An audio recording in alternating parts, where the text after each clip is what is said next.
Hello, hello, hello. I'm just chilling right now. And I'm on lunch break right now. I'm at work. I'm sitting in the car because it's still kind of cold out here. It was about 20 some degrees for the last couple of days. Of course, some of you who are experiencing -40 wind chill, probably looking at that like, wow, I wish we had that. You know, it's cold where you're at. Okay, basically, you got to think about it like that. Wherever you're at, it's cold because California is experiencing 40-degree weather. That is uncalled for. You don't. That's cold. Okay, for California, and people are freezing their asses off in California. 40 degrees in California. I've never heard of that before. It's pretty much cold everywhere. We got this cold front coming from the north that's just chilling out the North American continent. And everywhere we're at, it's just damn cold. Um, it does get 20 degrees here in Texas, but it doesn't happen often. The coldest it gets here is like maybe 30, you know, which is considered, really chilly weather. Then 40 degrees, most of the time, 50 degrees a lot of the time in the winter, and then really, really hot during the summer, of course. Um, Outside of that, just been thinking about how I really wished Google really opened up their services to Windows Phone. I don't miss Android at all. I mean, let me tell you something. Even though Windows Phone doesn't have a lot of apps, they do have a lot of popular apps though. Like of course the Facebook, the Twitter. They finally got Instagram, which is in beta mode right now. They do have a lot of apps. They got a ton of apps, but of course not as much as Android and not as much as the iOS devices. I was looking at this guy's Galaxy X3 Mini. Actually, it's a lady, and she loves it because it's not a big phone. It's a standard size, just a regular size smartphone. It's not humongously big, and she loves it to death. The thing is, it's an Android. Okay, a lot of people like Android. I don't. But it's a nice phone. It's a good phone. It looks like it's strong and sturdy, not physically, but just the OS itself. And she was showing me a game that's not available in the Windows Phone store. I showed her a game that I kind of got fond of, and and there's a few games that I actually really enjoy on my Windows Phone, but they don't have the selection. They really don't. That Android and iOS have, of course, because um, the last time I looked, Android had over 600,000 apps, and iOS had like over 500,000, and Windows Phone now has 200,000. So you got to kind of compare and contrast. But what I like about Windows Phone is that I like the interface. I like the look of it, the feel of it. It just feels right for me. And plus, since I am using Office 365 for my movie production company to, get the first movie off, which is Double Shot, because I'm using Office 365, my phone works with it directly. But there are some things that Microsoft does that I am not entirely excited about. Microsoft is my biggest fan, or I'm their biggest fan, and there are some things that Microsoft, I'm like, come on, really? You really haven't done this yet? There are some apps that are available on Android and iOS devices that are developed by third-party, companies that allow you to view public folders in Exchange using Exchange web services.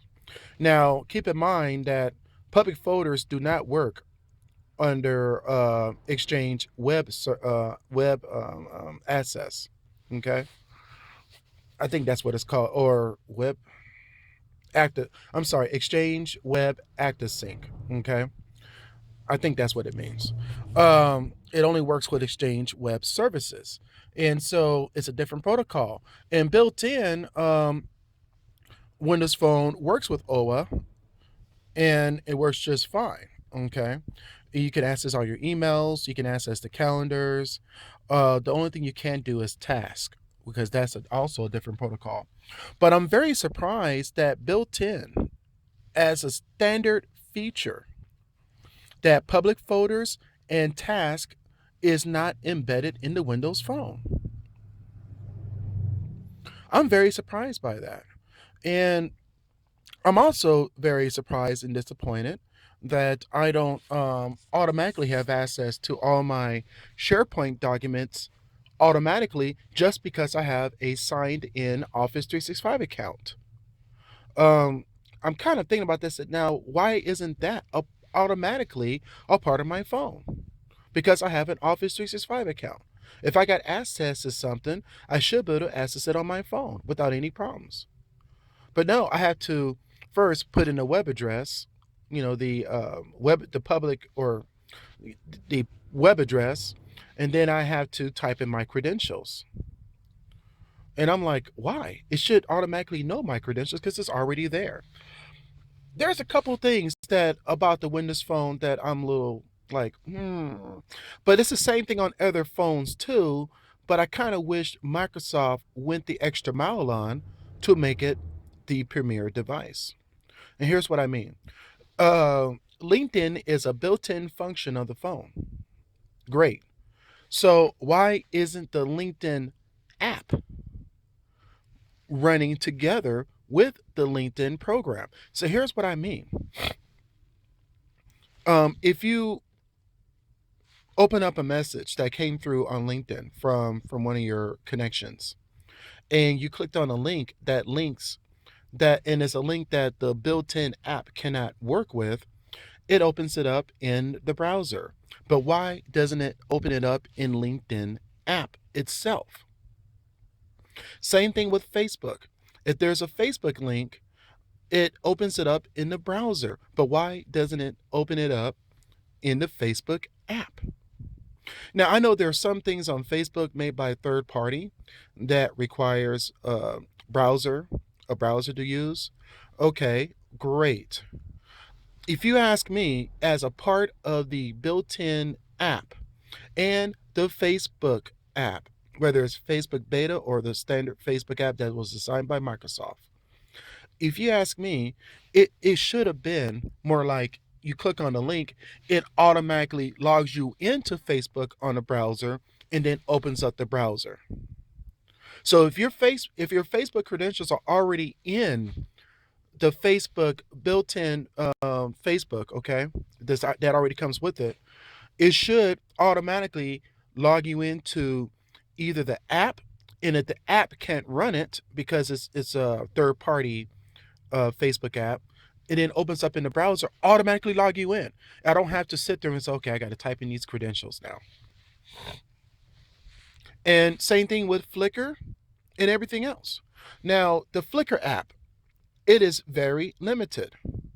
Um, I can only view maybe 10 or 15 pictures, and it doesn't allow me to go down further. So, for instance, I scroll down the page, like I'm looking at, my friends' photos, and I can only see maybe 100 photos or something like that, or maybe 50. I'm not sure exactly how many. But then when I get to the bottom of the page, that's as far as it will let me go. It doesn't let me go further. Um, on the Facebook app, you're able to scroll down, and then when it gets to the bottom of the page, it if you keep scrolling down, it says now refreshing, and it brings in more stuff below it. So I think Flickr needs to work on some things as well. Why isn't Flickr a built-in function of the phone? If I was Microsoft, I would make Flickr, and because they're trying to push this almighty photo, this awesome photo phone. That's the Nokia Lumia 1020, the 927, 25, and the 920, and the 900 and all that. They're trying to push this awesome photography photograph camera that's built into these phones. So why isn't it a, a built-in Flickr app that works with the lenses of the camera? So here's what I mean. Automatically, all my photographs are uploaded to SkyDrive. Automatically, it just gets uploaded whenever I have a Wi-Fi connection. On your phone, if you have unlimited data, that's great because you can turn that off and it will upload all your photographs to SkyDrive on your data plan as well, if you have unlimited data. And there's only a couple of providers that have that, like T-Mobile, Verizon, and I'm on T-Mobile now, but I only paid the $50, so I'm unlimited to 500 bits or bytes. But if I pay $70, I get unlimited data. So if I ever get that, I'll turn that function off, and my phone would be uploading all the time, probably wasting on my batteries. But the fact is that I'm thinking of it like this. Why isn't Flickr a built-in function? If you ask me, if I was Microsoft, I will get with all these social networking, photo sharing, and video sharing. I know they're trying to work with Google, but uh, that's a whole different story. But I'll be getting with Flickr, I'll be getting with Instagram, and here's the thing: if it's not a built-in function of the phone, great. But if I download the app should punch in that built-in function at user request. It should be in the settings. I should be able to go into the settings of that particular app and say, do you want to integrate this into your people in Photo Hub? And I'll be like, hell yeah. Do you also want to integrate your contacts? Hell yeah. And then what the phone does is it searches your current contact list with Facebook and Twitter and a bunch of other stuff, and it links up all those contacts together. So I got my Instagram contacts linked up with my Flickr, linked up with my Facebook and Twitter all at the same time. I, if I was Microsoft, I would be pushing that idea because I think that particular function is open, is an API for it, just like the photo lens. Microsoft opened up the photo part. So as a built-in function of the phone, using the APIs that are allowed, if I was an app developer, I'll be taking advantage of all those built-in functions. So that if I just want to do a quick view of my Instagram pictures, from my contacts, I just go to the People Hub and I can immediately see all those pictures. And the same thing with Flickr. But then if I want to get more details, then it can have like a little link, at the bottom, using those three dots to show more options. I will click on that and I can say see details, and then it will open up that particular photo or set or collection in the Flickr app automatically. And it's automatically logged in because if I logged into Flickr, if I'm logged into the Flickr app, I should be automatically logged in to the Photo Hub version of Flickr as well. And I know Google is very hard to work with, and I know they're not playing nicely. I really wish they did. Google needs to play nicely. I'm sorry. And I think because Google is a very large company, they can afford it, to start supplying apps for Windows Phone. Um, it's like if you have a Google Fiber account, there should be a Fiber app for a Windows Phone.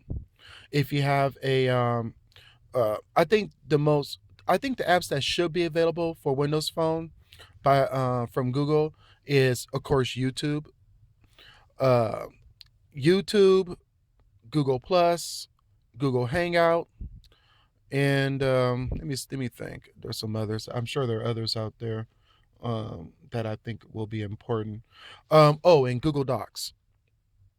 Well, I guess it'll be Google Drive with Google Docs automatically installed so that I can open up my Google Drive account and then have access to all my Google documents and edit them as well in real time. Now, that's another complaint. I'm not able to do real time collaboration of documents on my phone.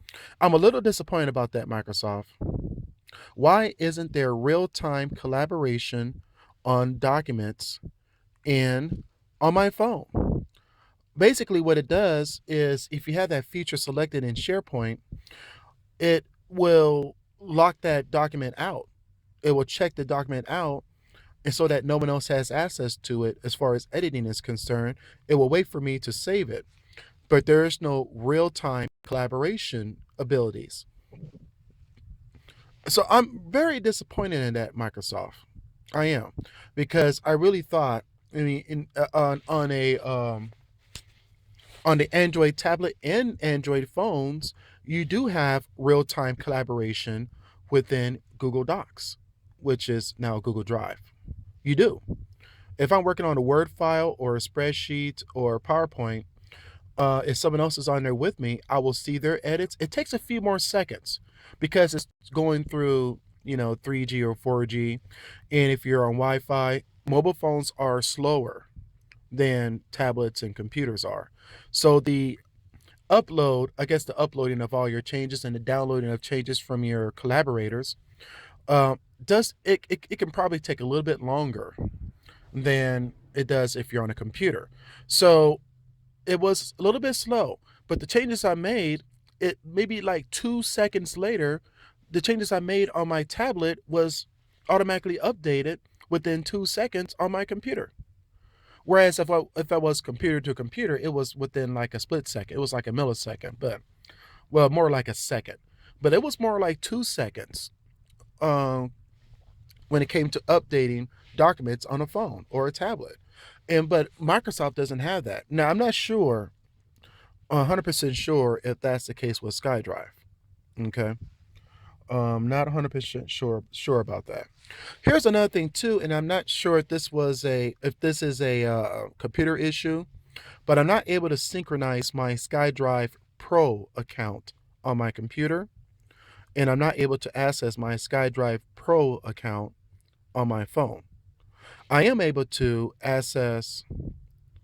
No, okay, I'll take that back. I'm not able to synchronize my documents from my personal page of SharePoint on my computer. And on my phone, I'm not able to synchronize documents that I have on the public facing website. For some reason it doesn't like it. And I'm not sure why. It could be some other issue going on there. It could be that it is able to do it, but for some reason I'm not able to do it and it's got to be fixed. But because the functionality is there, there's a sync button, on the page. So I'm sure it can be done, but it's not doing it.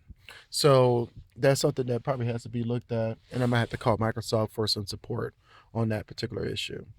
But and I think that's I'm trying to think of something else on my mind about Windows Phone and how I love the format. I love the phone. It's like, and I got the Nokia Lumia 521. It's $100 phone, and I'm telling you now that if you, this lady had a nerve to argue with me that there are phones that cost $150 that will beat your phone to hell. Then I asked her, I said, what is it? I said, she was like the Galaxy S3 Mini. Oh, just to let you know, you can only get that in Mexico. I'm sorry, well, that's in Mexico. Of course. I'm talking about right here in the United States. If you went to Best Buy or to any mobile phone dealer and you bought a brand new phone, not something you get on eBay, brand spanking new, out of the box from a reputable mobile retail store like Best Buy, or if you went directly to the phone source, the Verizon, the AT&Ts, and the mobiles, and or T-Mobile and all that. The thing is, if you bought a Galaxy S3, I'm not sure if you can get the Mini because I have not seen the Mini in the United States. Pretty sweet phone though, I have to admit. But a Galaxy S3 will cost you about $400 or $500. Galaxy S4, $600 or more. Okay, it's expensive. I'm telling you right now, this $100 phone that was bought brand spanking new, straight from Best Buy. I bought it at Best Buy because there's in San Marcos, Texas, there isn't a T-Mobile store here. If you bought another phone that costs $200, and you know that iPhones are out, okay? The iPhones are already out because those phones are $300 or more for a brand new iPhone 4 or 5. They don't sell iPhone 3 anymore in the stores. I'm talking about in a regular retail store. I'm not talking about a palm shop or a friend of yours, or if you order it online because they had maybe 1,000 iPhone 3GSs left and they're trying to get rid of them. I'm not talking about that. I'm talking about going to a retail store and out of my pocket with a credit card, I spent $100 plus tax on this phone here. And if you ask me, this beats any Android phone that costs $250 or less. Any Android phone. Because most Android phones that I played with that cost, I would say $300 or less, was the speed, the performance wasn't anywhere near as good as my Nokia Lumia 521. And I think the Lumia 520 is about the same phone. It's just because one is for AT&T and T-Mobile, and the other one is for Verizon and Sprint. They two different technologies in wireless. So they came up with 521 and 520. So I think it's the same phone, maybe with minor differences here and there. Okay. But I'm telling you, $100, $100 beats out any other phone that costs $300 or less. I haven't seen an Android phone that can beat this phone. Now, if you pull up your Galaxy Note or Galaxy S3 or 4 and you pull out your iPhone 5 and you try to compare it to my Lumia 521, I'm going to be like, no comparison. Sorry. Because you got the best of the best of that particular brand or particular OS. If you got the iPhone 5S, you try to compare it to my Lumia 521, it's no comparison. But in my opinion, I'd rather have a Windows phone over an iPhone or an Android anyway. So I'm going to go out and buy, guess what? A Nokia Lumia. If I had that kind of money to buy an S4 or iPhone 5S, I'm going to buy a Nokia Lumia 1020. Okay? Because I believe that phone kicks any phone's butt in that price range, in my opinion. But in my opinion, and I have a very strong opinion about this, $300 or less, this phone kicks any phone's ass outside of that. Because if you get a cheap Android, it lags, it hangs up, it's just not fast enough because Android requires a lot of power. It requires the 4 cores, it requires extra high speed, and it drains the battery like hell. So you got to put a big ass battery in it in order to power the damn thing. Whereas this little itty bitty Nokia Lumia 521, my battery does last a long time. And I got 10 emails on this thing, constantly draining the battery. And my battery lasts a good 10 hours. Keep in mind, I got 10 emails on here. So it's constantly checking the data plan for my emails to download the latest emails. And I got some set to 1 hour, got some set to 15 minutes. And then my more important emails, I got set to, instant, but, the thing is, this phone works marvelously in the 720p camera. Most phones these days have 720p cameras, unless it's a $29 phone and it's only got a 3 megapixel camera with a 320i or a 480i video. Of course, I mean, come on. But the 720p camera is really nice. I took some really decent pictures with this so far. And with the Nokia lens, lenses that you can download as an app. There are several apps that they come out with, and there are a lot of third-party apps. You can do HDR. I mean, there are a lot of different things. With HDR, just make sure your hand is very steady. Make sure you're in